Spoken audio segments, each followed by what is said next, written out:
Ich muss hier oben noch raus. Warte.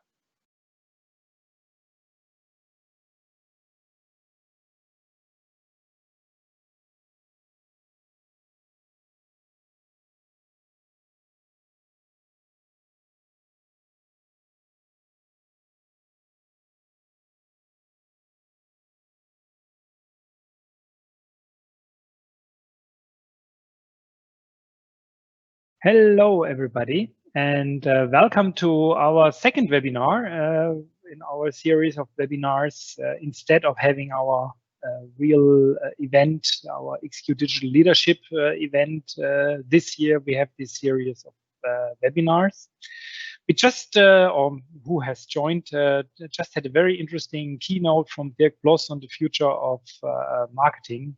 And looking now at our next webinar here with Peter Aschmoneit and Christoph Kwiatkowski. And sorry if I didn't explain that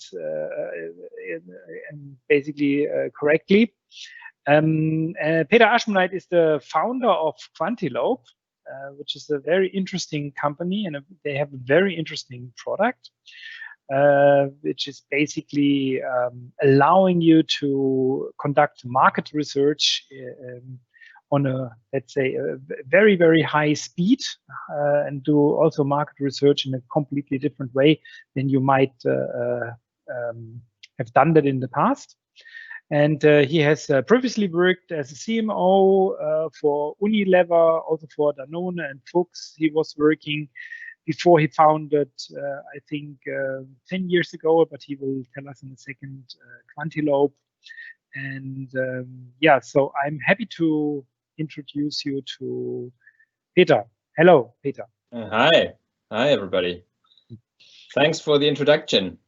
Almost 10 years. It's 6 years. Almost.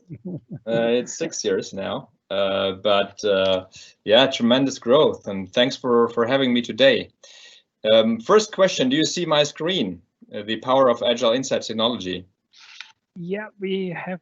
Yes, we can see it, and we did put it on live at the moment. Yes. Very good. Very good. So welcome, everybody. Also with me, I have Chris Kwiatkowski, and he's heading our customer department at Quantilope. And I myself, as you said, I'm Peter Aschmoneit, one of the founders. We're 3 founders at Quantilope. Again, we founded the company 6 years ago, 2014.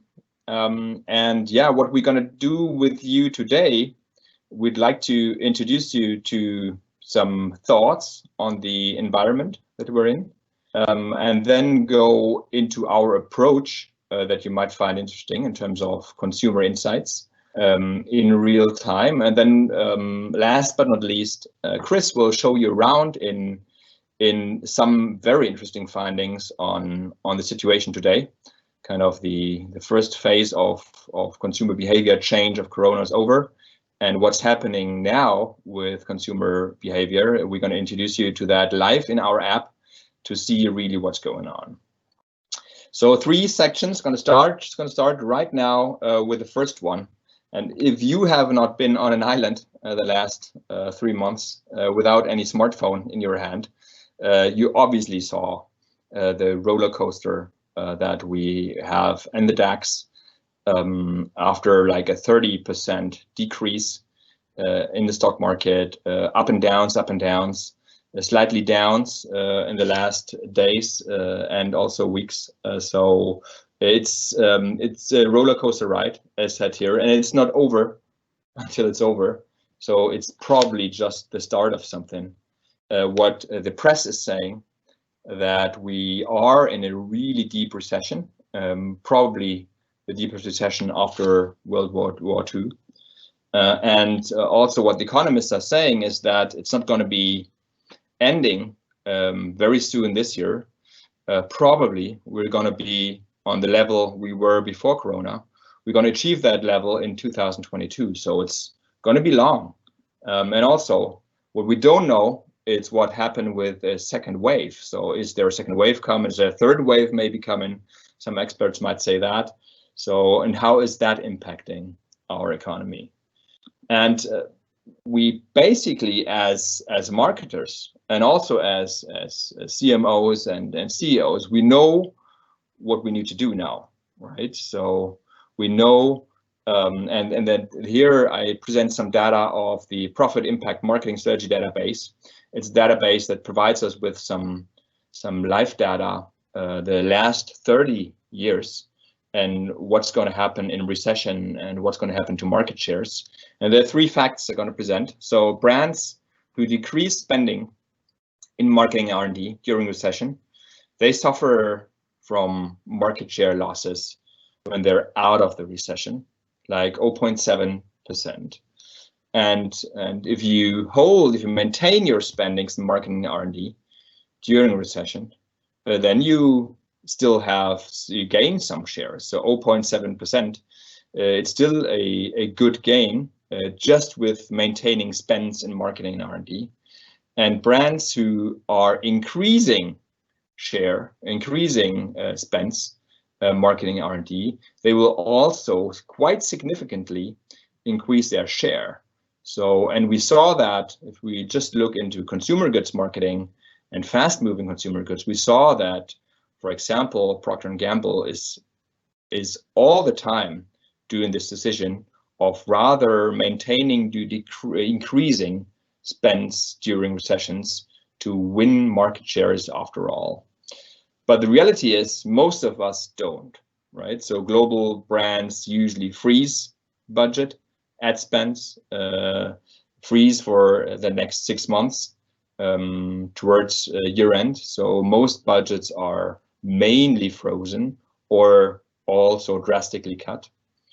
And if you look into now the insights departments, those who are responsible to deliver consumer insights to us in marketing, they see really a huge dramatic negative impact on all that on their industry, right? So in Europe, it's about 90%, so the deep blue and the blue column, 90% of insight managers, according to a study of the ESOMAR, which is a European network of insight managers, they see a dramatic or at least a negative impact on their professions in insights in this year from Corona. The challenge for us as marketers stays the same, but the pressure is higher. So what is the challenge that we're probably all facing? The challenge is that the variety for consumers is still increasing. And how can we stay on pulse of the consumer behavior with all those changes happening?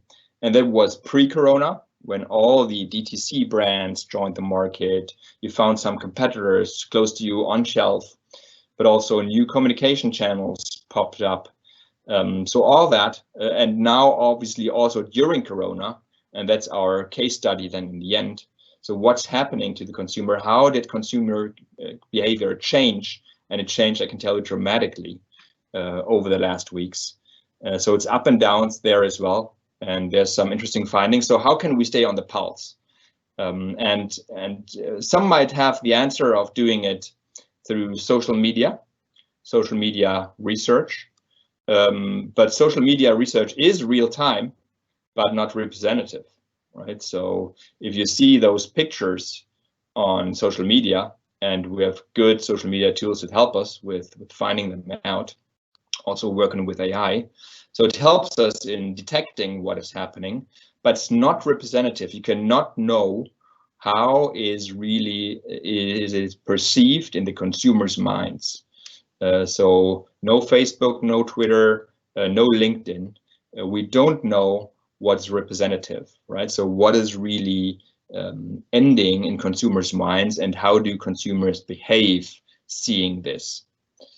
Usually that's done by market research, actually. But if you look into the value chain of market research, it's not at all built for real time. So it cannot deliver results in real time because there are a lot of roles that are needed to deliver results to insight managers, to marketers. So in fact, still market research, still in this digital world, it's slow, it's expensive, and it's complex. So it's no answer to the problem that we have, where I believe modern marketers are not really willing to wait like 6 weeks for results and spend like $40,000 on an answer, and it could only be a go no go decision that you need to support. Just two words on Quantilope. What we did is we built an Agile insights platform that unlocks those consumer insights at speed. So in fact, what we did, we automated market research methods, right? And you might have heard, being a marketer, of those methods being conjoint, MaxDiff, implicit methods, Kano. So all those statistical methods we put on a platform in 5 steps, where you feed that platform with your research brief. From that research brief, you create a tool that you need to answer a question. You connect a target group to it, and that target group could be anybody, could be your target group or a representative sample of Germany, US, China, Australia, whatever it is, or only your consumers of your brand. Then in step 4, it delivers results in real time. And then in step 5, you're going to share the results on dashboard. So it's a platform that is all connected. It's connecting all the value steps of market research in one platform.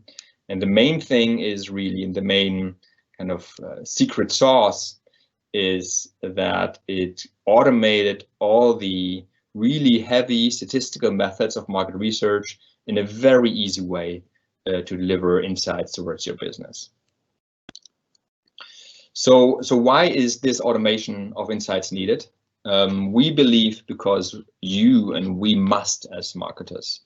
So during or through the automation, we see our clients doing many more projects when they are during a product marketing development process, right? So they minimize the risk and increase security during those development processes through applying those tools during development process, and could be anything from concept testing, idea testing, price testing, and all that. And they just use those simple to use tools to derive quality insights. And we need that because time to markets need to improve dramatically, while consumer behavior is changing that so fast. So you don't need, according to what we found, that single study only at the end of your development cycle that tells you then, you were wrong. Rather go iteratively with small tools and have a much more increased security during the marketing process. But also because you can, technology is now obviously able to deliver the tools and to do it much more efficiently. And the more you use it, the more value you will delivering towards your business, because you get a much better learning curve of using those tools. And you also start to work with the results. It's not only go, no go, but you start with working with results because you have a full analytics platform built in. And we're going to show you how it looks like in a second.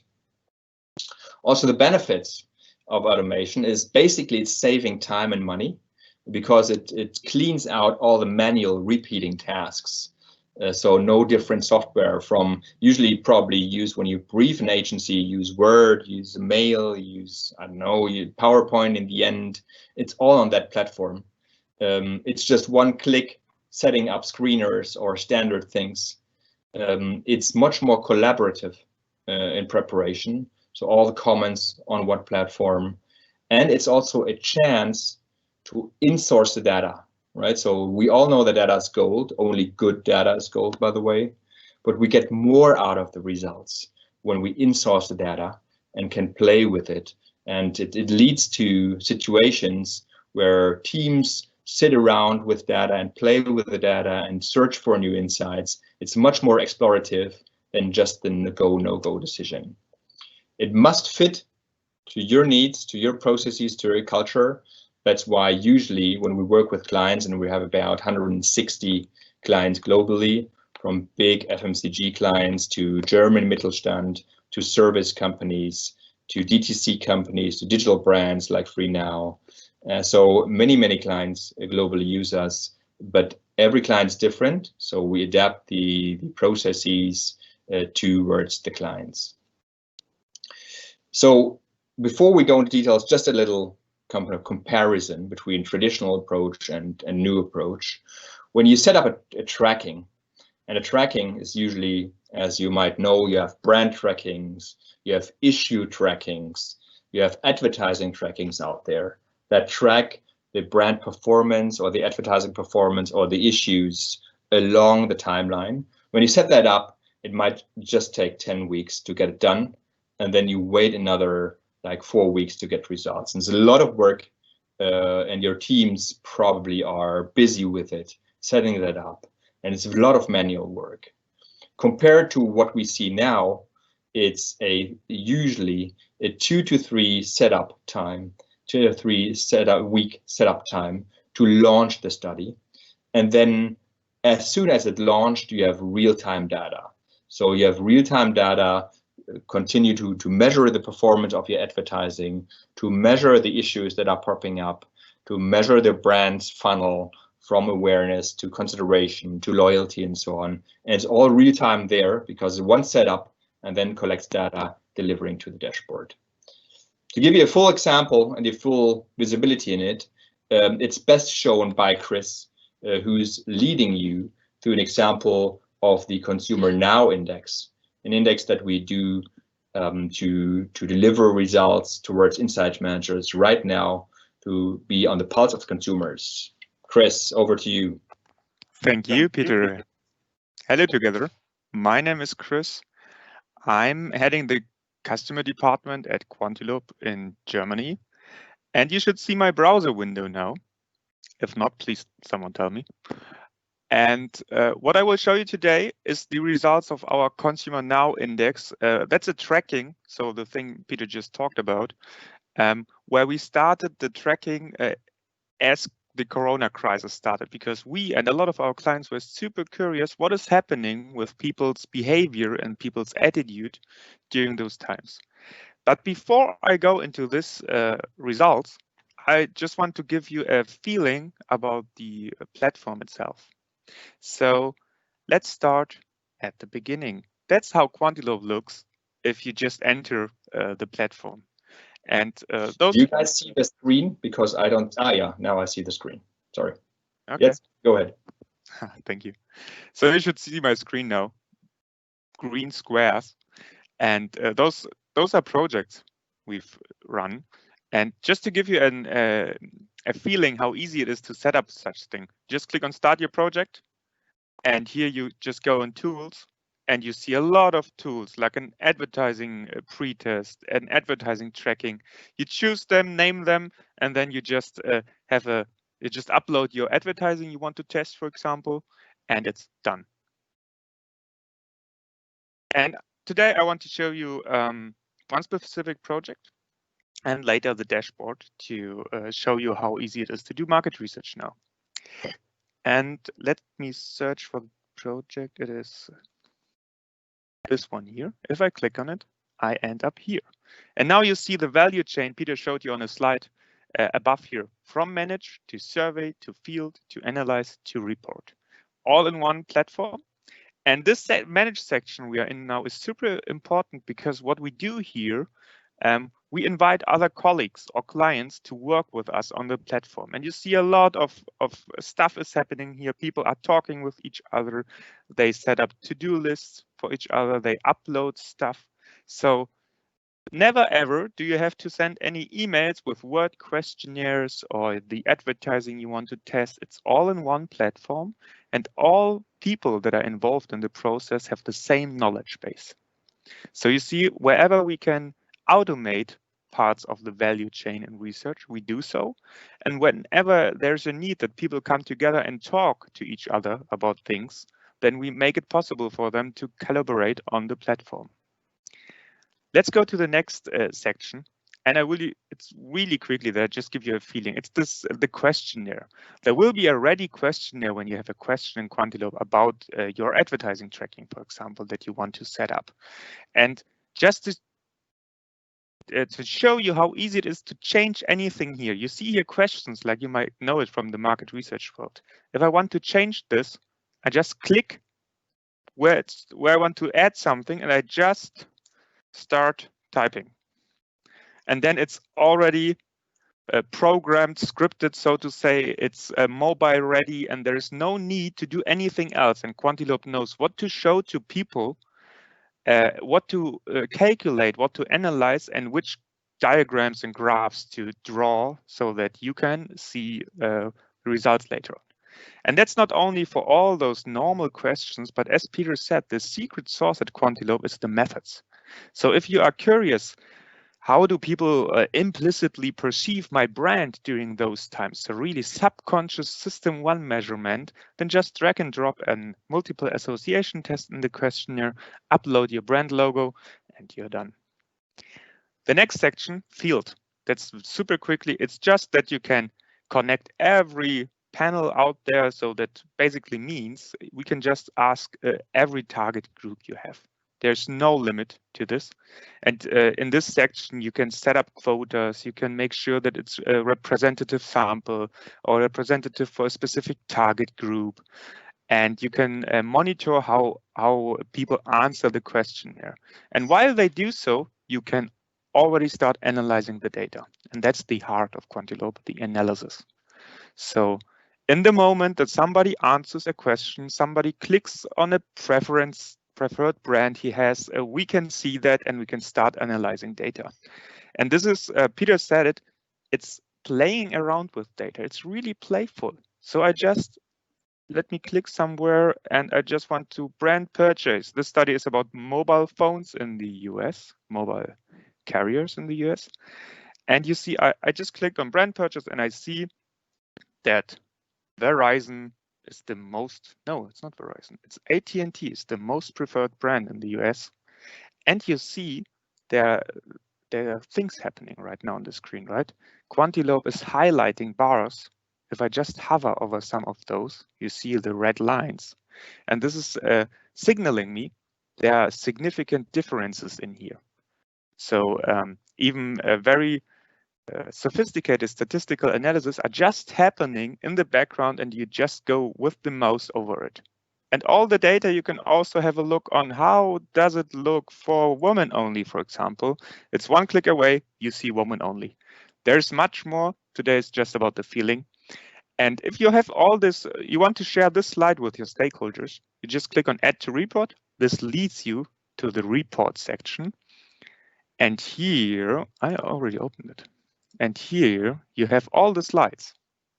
So all the slides that we said, those are there as a deep insight into it. We want to share it in the report section. You can send it out like that. It looks a little bit like PowerPoint, but we prefer to build a dashboard out of it. And that's the thing I want to show you now. I lost my connection. It's back. Okay. So I hope you can still see my screen.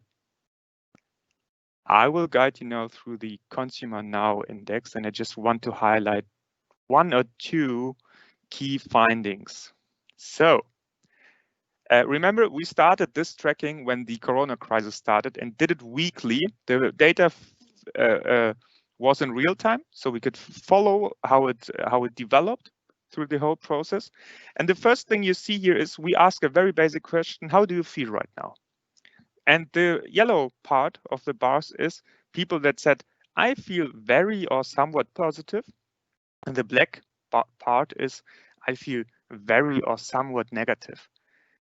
And the first thing when we saw it at the first week, you see it here, was 46% feel still pretty positive. We were surprised that it's still good somewhat. And you see it's developing throughout the weeks of the crisis. And again, Quantilope shows me significant differences. And you can see that it's getting better. But let's imagine we've at the beginning of the crisis, we see people are still somewhat positive. It feels different. And that's why we have methods. So we don't stop here just asking a simple question, but we dig deeper. And we've done an implicit method here. And you see it here. Implicit, that means that we really measure the reaction time of people. It's a system 1 measurement coming from the neuroscience. And you see here basic human motives. And usually, if we ask such a broad sample of people, so a national representative sample, you would expect that it's on this dotted line here, so that each of those basic motives, so my motive, my need for joy and for trust, is in balance. And what we've seen beginning of the crisis is there is reason. Reason is, there's a peak at reason. That's not even beginning, sorry for that. That's the last wave we did. The beginning you see here. Even more reason than before. And what does it mean?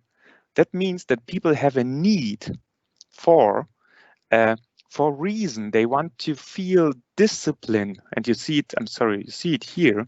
They want to see a reason, discipline, competence, control. Those are things that as a brand, you should deliver to people. And we had a lot of clients. After 1 week, we published this study. So if you're interested, write us a mail. We can send it to you. A lot of clients approached us and said, what should I do now knowing this? And the answer is, of course, find out if you could deliver on one of those basic motives, if you could communicate on those or just connect with your target group and give them or fulfill this motive for them. And just another thing, I know my time is running out. We have it here. Let me click it here. You see here a lot of things that people were missing through the times or had a lack of or were suffering from. So you see boredom, cabin fever, general feeling of anxiety. So all the things people were complaining about, so to say, and with right so. And you see that this is data for the younger people, so 18 to 38 years. And what we see, and this is really throughout the whole study, if I just add the older people, they are much more relaxed on all this. The same pattern, so to say, but not as strongly feeling the pain, if I might say so, as the young segment. And we see this throughout the whole study, that there are huge differences in different target groups perceiving the situation in a different way. And to connect to what Peter said, it's really key to understand, what is my target group feeling right now? How should I react to this as a brand?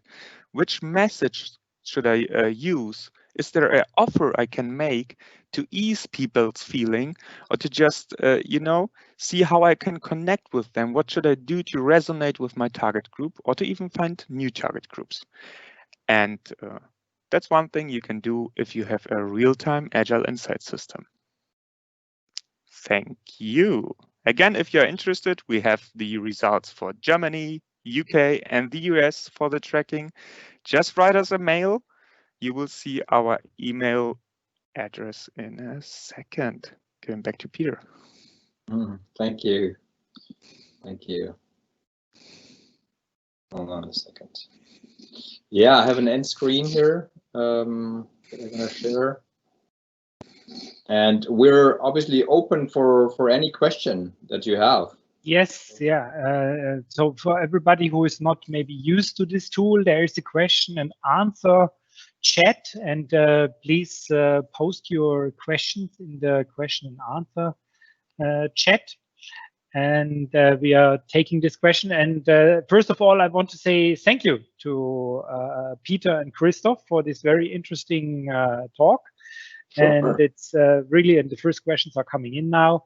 It's really very, very interesting how the speed has changed with your tool, and how you can really get insights almost instantaneously. Yeah. So I will read out the questions loudly, so for everybody, and then we basically, you can already read it, of course. When I think about the product innovation process in a company, I feel that they usually take weeks and months, but with fast online insights, it could push this on a weekly basis. what do you think is an average time for innovation checks with my consumers? Do you have any experience on that? Yeah, a lot. Might I, Peter? Yeah, sure, go ahead. So really a lot, and there's no one correct answer to this. The question is, when does your team need the next insight from the target group?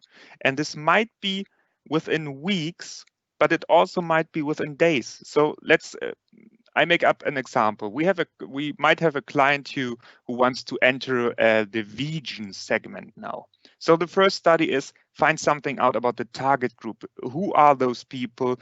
Would they buy a vegan brand from us? And with this data, the team then needs, let's say, 2 weeks to build first concepts of new products. And then we test the concepts. Within days, they get the results, and then the process speeds up. And whenever the team feels, now we are at a stage where we want to know something. And this might also be really out of scope. So really, like, we just published a new study for them, new results, and they say, oh, that's super interesting, but what does this mean? Then we immediately launch the next study. And that's really the goal, to keep the energy high. And the team should feel very secure and should learn a lot about the target group within the process. Mm-hmm. And we do have also agile toolkits for especially innovation development. So we provide with the standard tools, and there are 6, 7, 8 tools that you can just use and start as a standard, and then we adapt as we learn to the situation of the innovation team. So it's very flexible towards those needs. Mm-hmm. Maybe one question from my side: how do you select the customer base, or basically how I mean also on the international scale? What is your base of customers that you have, and how do you select them? Chris, you want to go ahead? Yeah, sure. So we use online access panels. So those are global companies who have millions of people who are ready to answer questionnaires. And they get a small incentive for that, some points where they can exchange them for Amazon gift cards or something like that, for example. Or you can ask your own customer database. And that means basically we can really ask every target group in every market where there is internet. And when it's a very narrow target group, I don't know, older people who have 2 cats, it might take a few more days to get those. But apart from that, it's really very easy nowadays. Mm-hmm. Yeah, interesting. So that's basically then a global coverage, right? I mean, yes, absolutely. Yeah, and as we do have global clients, so we have, as said, we have the German Mittelstand, but also those global consumer goods clients, as they are really based on, I don't know, 150 countries. We can serve them with all the countries where there's online access. So yes, it's really truly global coverage that you can take there.